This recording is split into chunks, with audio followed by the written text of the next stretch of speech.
Olá, bem-vindos! Damos sequência hoje com a aula número 2 do nosso curso introdutório ao yoga. Se você não assistiu a aula de número 1, eu sugiro que você comece por lá e depois você chegue até aqui. Então vamos lá! Você sabe dizer qual tipo de yoga que você pratica?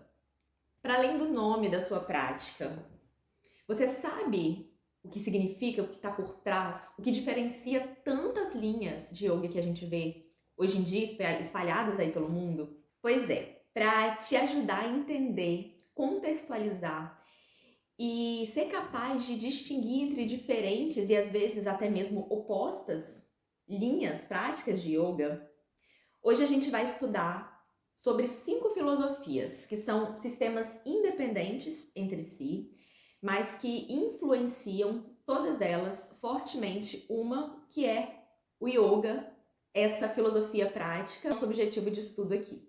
Nossa ênfase vai estar, então, dentro dessas 5 filosofias, no yoga, e a gente vai entender como ele é influenciado por outras 4 filosofias: Samkhya, Tantra, Vedanta e Brahmacharya.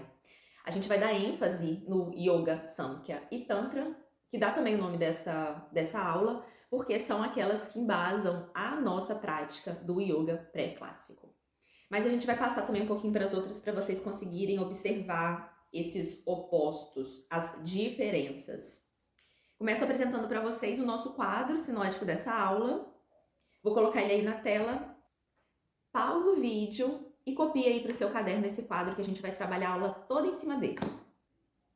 E a primeira coisa que nós queremos fazer para começar a compreender todo esse esquema é separar todas essas 5 filosofias apresentadas, Samkhya, Vedanta, Yoga, Brahmacharya e Tantra, em 3 grupos diferentes, que vão falar de 3 tipos de filosofia diferentes.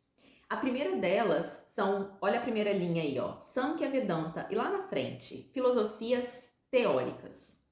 Então esses dois grupos, essas duas filosofias se enquadram nesse grupo de filosofias que são teóricas, que são meditativas, que buscam explicação.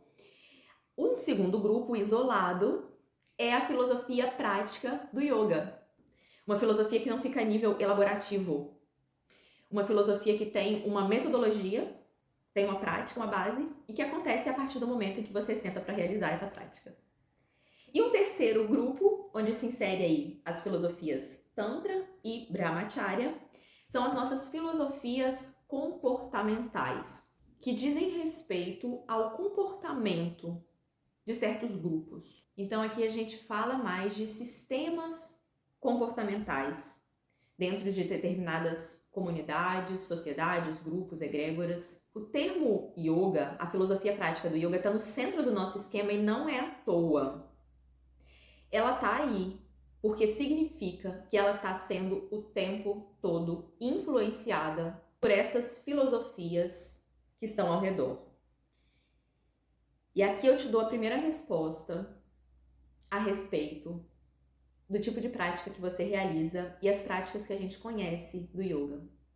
Como o yoga é prático, não tem doutrinação, não visa impor uma verdade, e como é uma filosofia milenar, essa filosofia acaba por absorver e buscar outras filosofias para explicá-la, para embasá-la, quando é o caso. E ela faz isso nessas outras 4. O yoga é praticado por pessoas que estão inseridas em momentos históricos, comunidades.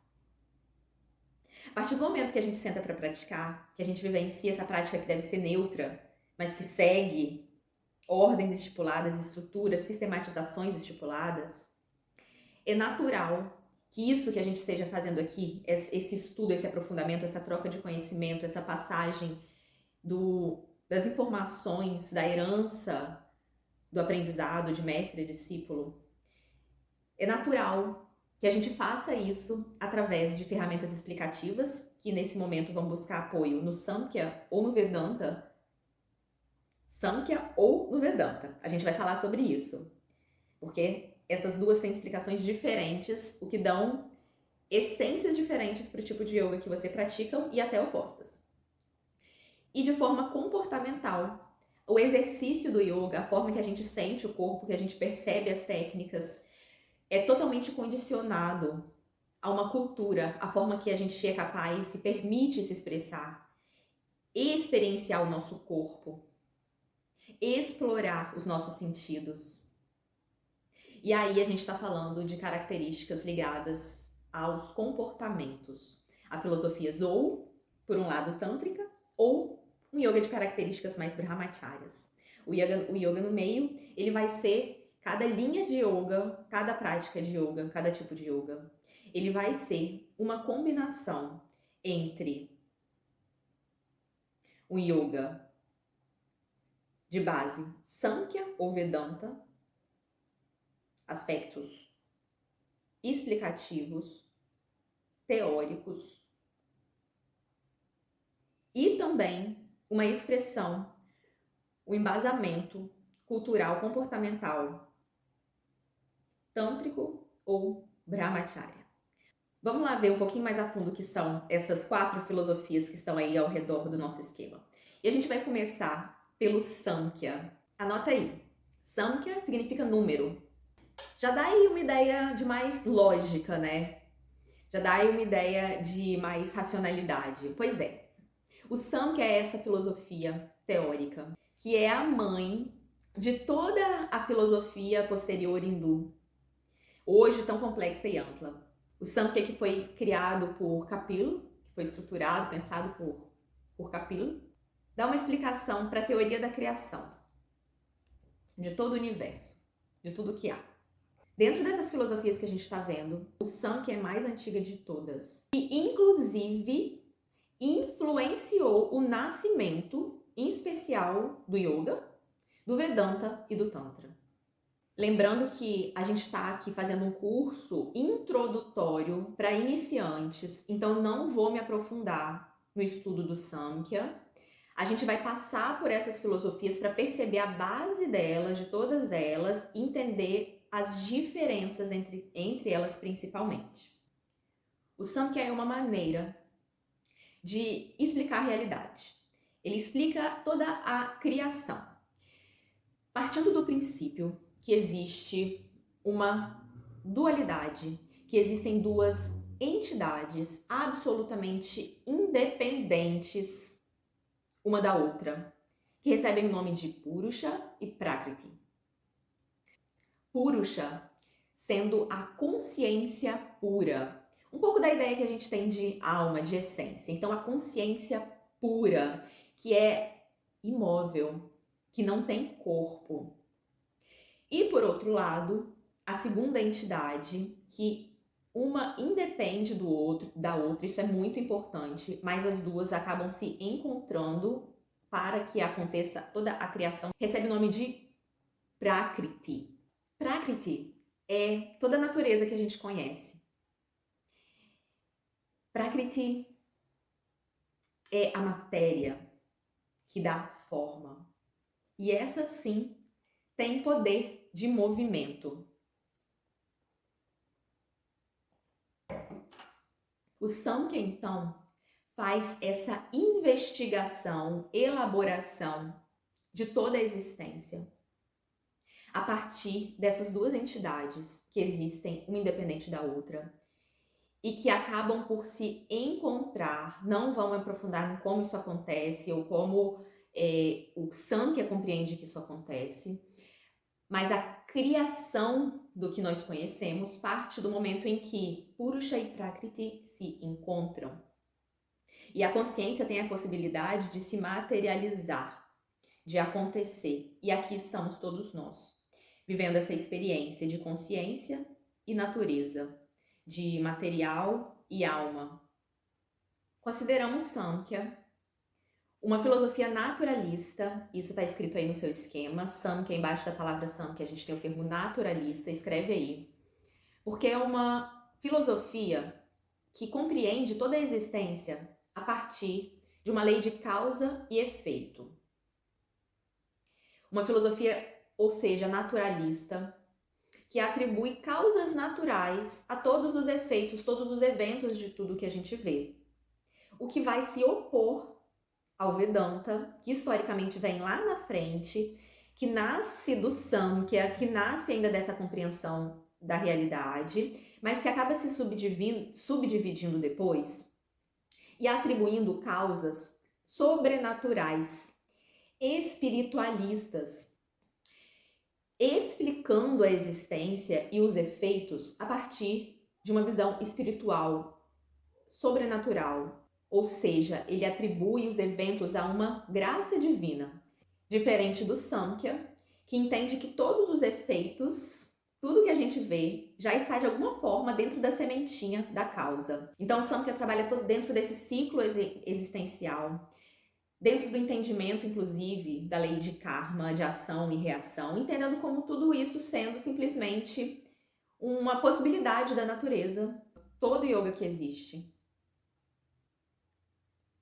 vai ter sempre a influência de uma dessas duas vertentes. Ou vai ser um yoga naturalista, que atribui causas, então, naturais a todos os efeitos, seja os efeitos da prática, seja a visão de mundo desse yogin.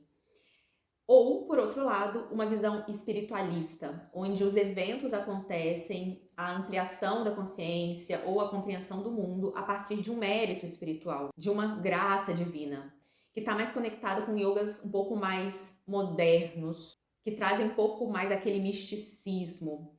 O Samkhya enxerga a Maya, enxerga a ilusão da separação dessas duas entidades. E o que acontece? Depois, quando o yoga surge, depois do Samkhya, vem como essa ferramenta de libertação dessa ilusão, de transcendência de Purusha e Prakriti.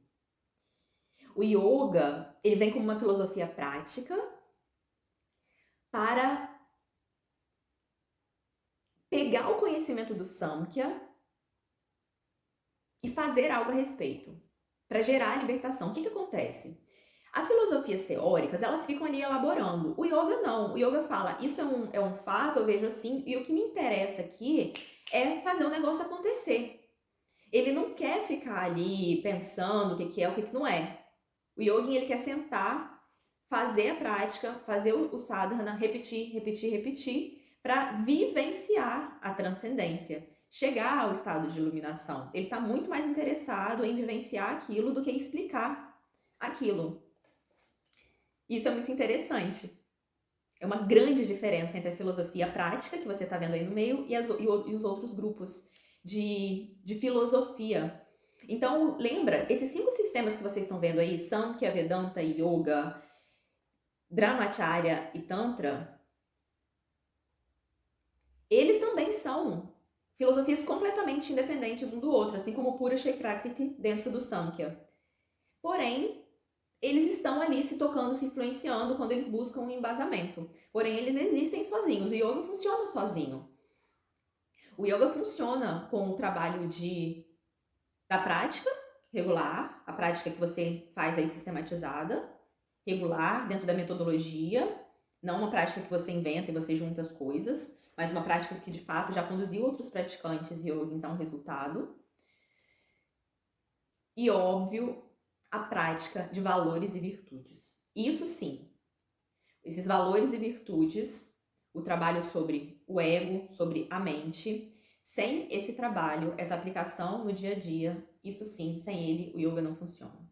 Se a gente puder relacionar aí 2 verbos para distinguir um pouquinho mais, Samkhya e Vedanta, a gente diria que Samkhya está ligado ao verbo saber, conhecer.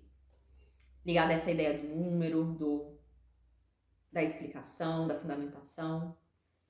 E Vedanta estaria mais ligado com o verbo crer. Olha que interessante, dentro do desenvolvimento, do passar do tempo, dos estudos do Samkhya, da filosofia do Samkhya, ele também foi adquirindo linhas diferentes de Samkhya. É o que eu falei para vocês, é uma filosofia complexa que deu origem ao Vedanta, ao Tantra, ao Yoga, então imagina a amplitude. Então, à medida que os séculos vão passando, os estudiosos vão se debruçando, eles vão combinando com suas visões próprias de mundo. O Samkhya dá essa abertura e é quando a gente vai separando em linhas. O mesmo acontece com o Yoga depois.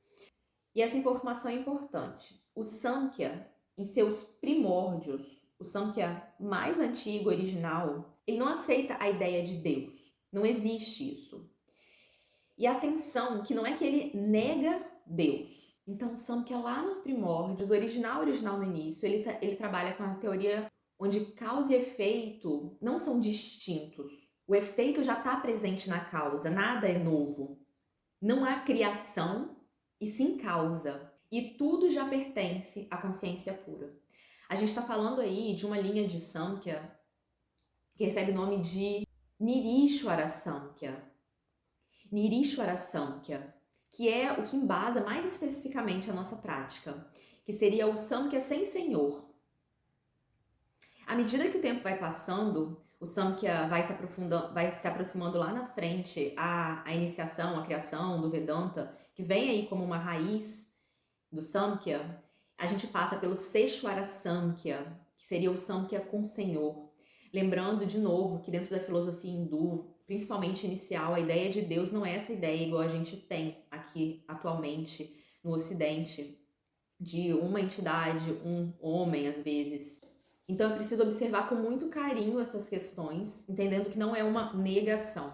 E olha só, então você vai me perguntar assim, Bárbara, então o yoga pré-clássico ele ignora a espiritualidade? É claro que não. Ele considera a espiritualidade que é inerente de todo ser humano e que vai ser desenvolvida como todos os outros corpos que nos compõem, com todas as outras camadas. Todo o aspecto físico, emocional, espiritual, mental. Então, é um yoga que inclui, que abraça o todo, que compreende que há consciência pura e total em tudo que existe, inclusive no processo do yoga, mas ele não baseia a explicação dos eventos causados pela prática ou a explicação da vida nesse ser criador da forma que nós entendemos hoje como Deus, por exemplo. Quando a gente esquece de olhar para o todo, a gente acaba ficando muito inserido nas nossas crenças no momento em que a gente vive. O naturalismo, né, essa filosofia, ele encontra essa sensação que a gente tem, essa crença que a gente tem de Deus hoje na própria natureza. Não é à toa que a saudação ao sol, por exemplo, via aí os elementos da natureza como expressões dessa consciência pura. Então falamos aí um pouquinho sobre o Samkhya, falamos um pouquinho também em contraponto com o Vedanta e já trouxemos uma conexão de ambas com o Yoga. Na próxima aula, a gente vai dar um contexto histórico para como a nossa história da humanidade foi influenciando momentos diferentes de yogas diferentes baseado nessas 4 linhas aí ao redor. Existem momentos históricos relacionados com cada um deles e que naturalmente influenciaram a forma da gente praticar o yoga. Lembra, o yoga a gente está num grupo, a gente está num momento histórico e a gente está captando dentro desse nosso contexto e vivenciando a prática a partir daquilo. Então, se você, por exemplo, vai fazer, vamos trazer aqui para um aspecto mais prático. Se você pratica um yoga de base de filosofia Vedanta, por exemplo, talvez a linguagem da aula ali passada pelo instrutor tenha termos, use termos de Deus, de espiritualidade, enfim, termos deste universo que não se aplica à experiência de uma prática baseada no Samkhya, por exemplo, onde talvez seja muito mais técnico, muito mais sensorial, muito mais conectado a elementos da natureza, um yoga muito mais técnico, provavelmente, em seguir a metodologia, porque a causa vai gerar o efeito que a gente quer. Diferente do seguir por um caminho e aguardar um mérito para se mudar de fase, para passar a outras etapas evolutivas. Seguimos em frente. Vamos observar lá a última linha, onde você vai ler Tantra, e aí já aparecem 3 características matriarcal, sensorial e desrepressor, e do outro lado, brahmacharya, patriarcal, antissensorial e repressor. Se você observar, essas características são aí opostas de novo, né? Então não é à toa que a gente tem esse xizinho aí entre Samkhya e Vedanta e entre Tantra e Brahmacharya.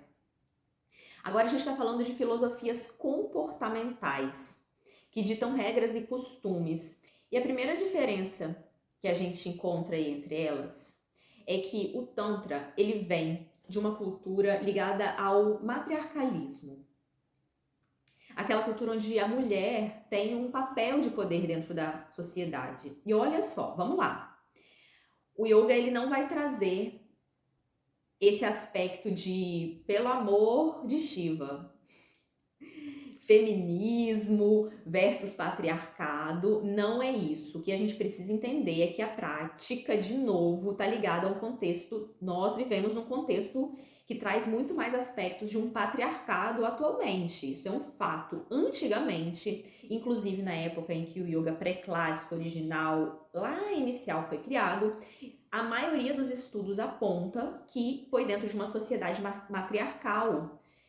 Isso significa que ele era vivenciado de uma forma muito diferente do que a gente faz hoje em dia. Isso influencia os efeitos da nossa prática. É isso que é o mais importante que eu quero que você entenda, que o yoga tem mais de 5.000 anos, pelo menos 5.000 anos de existência. A gente precisa ser capaz de viajar por outros tempos para que a gente não fique dentro da caixinha e acabe entrando aí numa vivência de uma prática, enfim, que perde as características muitas vezes de uma filosofia, né? E vira muito mais uma prática com fins para benefícios muito superficiais, para tratar uma ansiedade, para tratar uma dor na coluna, um desconforto no corpo. O yoga é uma filosofia e, como qualquer filosofia, ela pede que seja vivenciada por um aspecto de identificação, não pela busca de um benefício, não que os benefícios não aconteçam no meio do caminho. Essa é a grande sacada da sua conexão com o yoga. Se você entra e tá ok, mas à medida que você vai aprofundando as vivências, vai fazendo as suas aulas, é importante que essa informação chegue até você e que você tenha essa experiência e esse esclarecimento de que se você for para o yoga em busca apenas de um benefício, dificilmente a sua experiência vai se aprofundar ou até mesmo vai perdurar, porque vão existir muitas outras atividades no contexto atual para oferecer respostas e resultados para esses benefícios, entre aspas, superficiais. Então, a conexão mais verdadeira, mais profunda, mais essencial com o yoga é compreender ela, de fato, como uma filosofia de vida. Uma coisa que te dá prazer em fazer. Que você faria aí sem condições, que você vai querer fazer todos os dias, que não gere pressão. Talvez no início, um trabalho ali de desenvolvimento de disciplina, mas inclusive para isso a prática te ajuda, como essa ferramenta de desenvolvimento também nesse aspecto. Vamos lá, voltando ao Tantra e ao Brahmacharya. Lembrando que, mais uma vez, nos aprofundamentos a gente vai mergulhar um pouco mais, principalmente no Tantra, tá? A gente vai ter aula só sobre Tantra, bem como só sobre o Samkhya, dentro dos nossos estudos de yoga. É importante que a gente conheça vertentes diferentes para a gente conseguir se posicionar no contexto. Lembra que esse é um curso que quer te dar um panorama histórico, técnico do yoga pré-clássico, do Swastika Yoga, mas que vai precisar considerar outras linhagens para você aprender também essas diferenças e poder se identificar com a linha que você mais gosta, que você mais curte, que você se sente mais à vontade, que te traz mais sentido, né? Esse também é uma característica tântrica, essa liberdade de escolha, esse incentivo.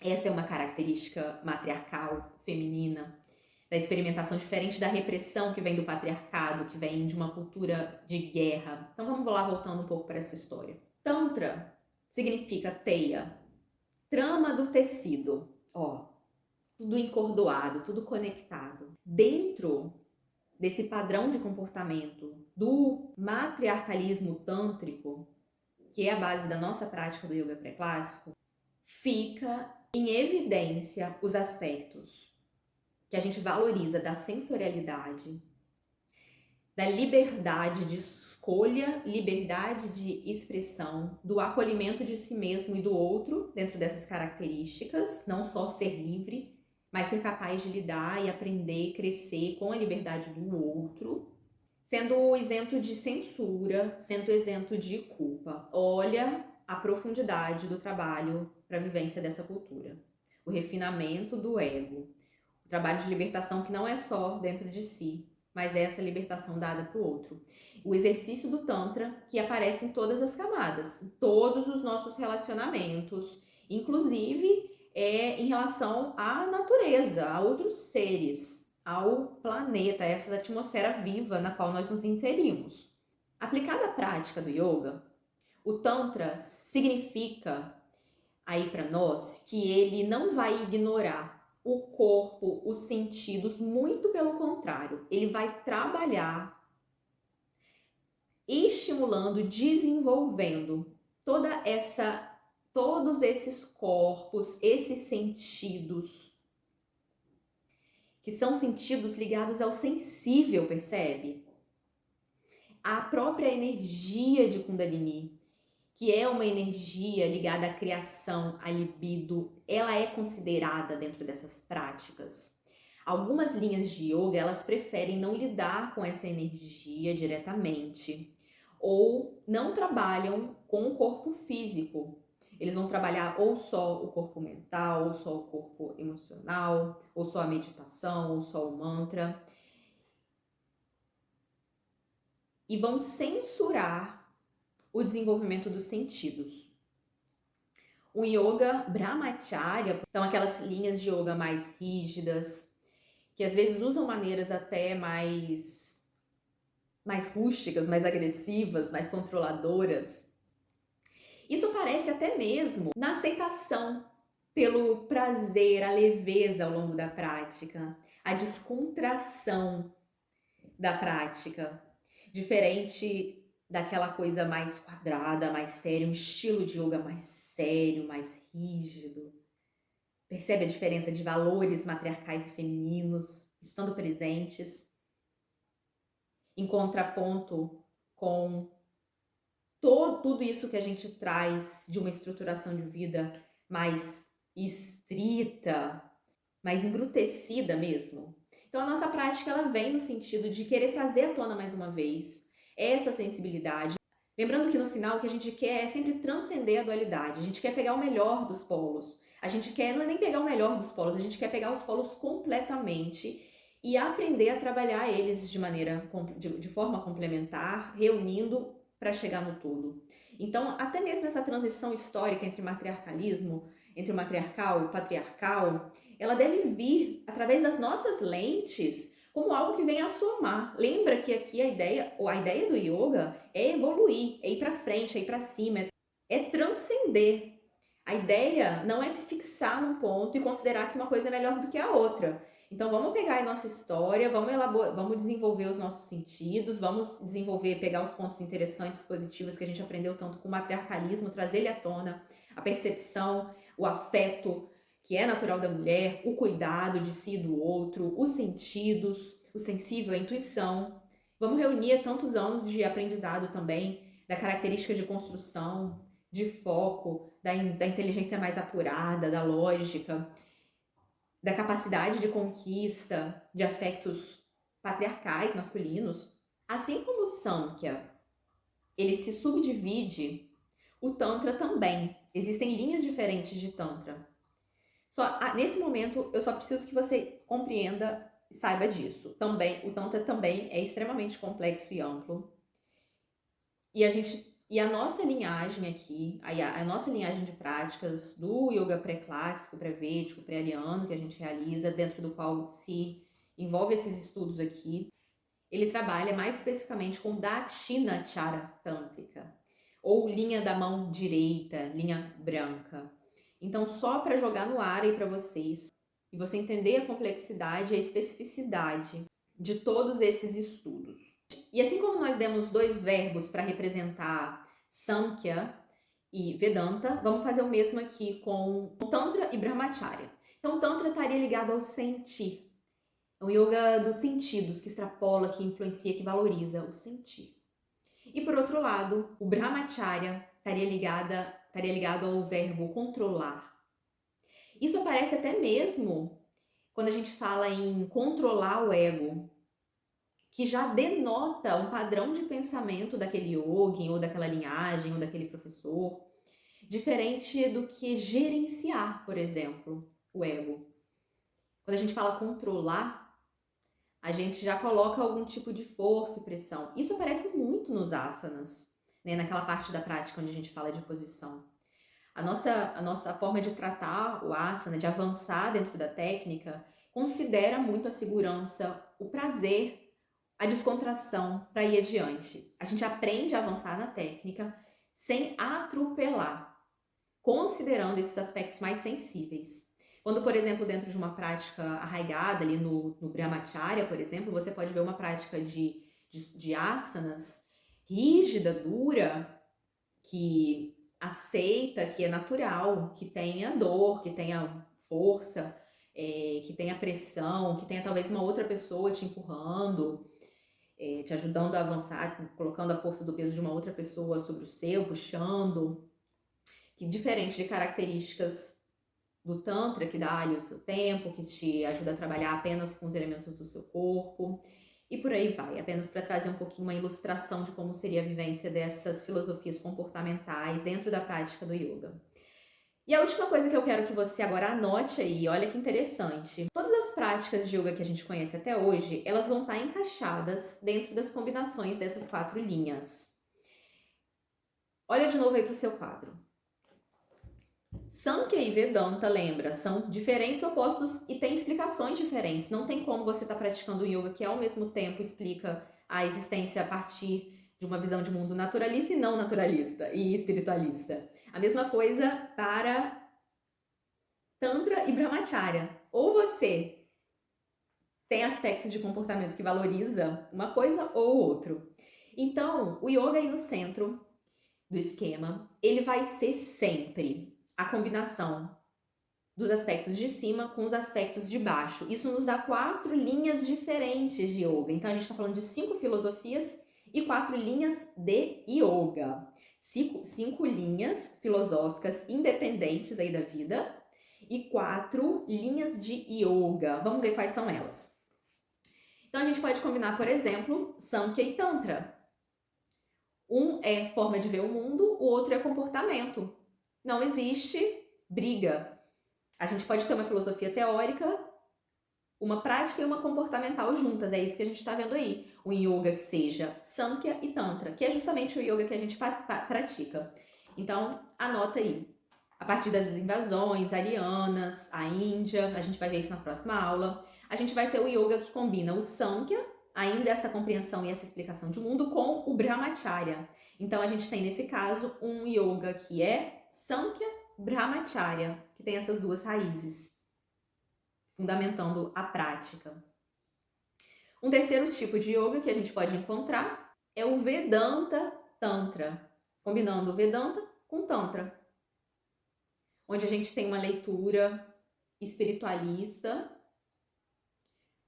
junto com aspectos que ainda desenvolvem os sentidos, o sensível, matriarcal, sensorial, desrepressor. Ou, por último, um yoga que seja embasado no Vedanta e no Brahmacharya. Aqui a gente vê um quadro, vou colocar aqui já adiantando um pouquinho para vocês, que é um quadro que a gente vai ver na próxima aula, mas eu quero que você já anote aí. TS, BS, VB, TV são as iniciais. Tantra Samkhya, Brahmacharya Samkhya, Brahmacharya Vedanta, Tantra Vedanta. Ok? Agora você já entendeu melhor porque o nome da nossa prática do yoga pré-clássico, completo, sânscrito, é Dakshinachara Tântrica Nirishwara Samkhya Yoga. Esses nomes, Dakshinachara Tântrica, se refere a um tipo específico de Tantra, Nirishwara Samkhya, se referindo à raiz Samkhya, Nirishwara Samkhya, o Samkhya sem senhor, Yoga. Revelação, né? Revelação total. Quando a gente entrar na segunda parte dos nossos estudos específicos no Yoga pré-clássico ou no Swastika Yoga, que é um outro nome, a gente vai desbravar um pouquinho mais o significado do termo Swastika, do porquê ele foi sistematizado. A gente vai falar um pouquinho também nas próximas aulas sobre o que é esse negócio de pré-clássico. Então, te vejo na aula número 3. Deixa suas dúvidas nos comentários.